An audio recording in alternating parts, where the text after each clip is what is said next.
Sino? Yung magkikasakot.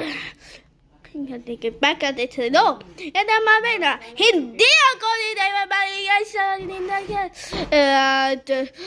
Magkikasakot ako. Yung magkikasakot.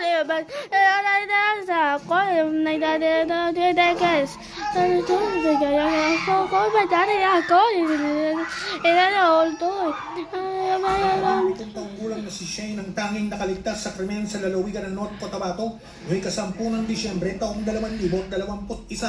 And nabote na sila. Open the door! Ano naman kaya ko?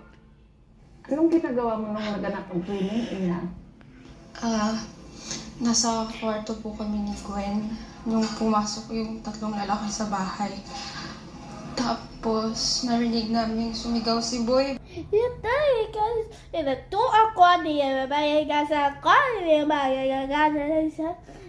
magkikasakot.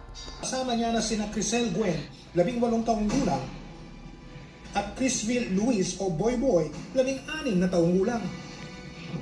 And the bagay kasi Maaaring pagnanakaw ang motibo ng mga suspect.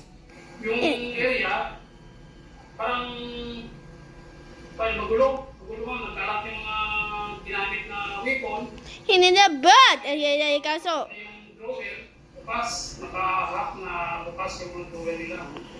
At saka, mayroong mga patak ng dugo sa room nila. Patuloy na investigasyon ng mga pulis, nalaman nilang may delivery rider na nagpunta sa bahay ng mga magwad bandang alas 2:40 ng hapon. Tao po, may delivery po kayo.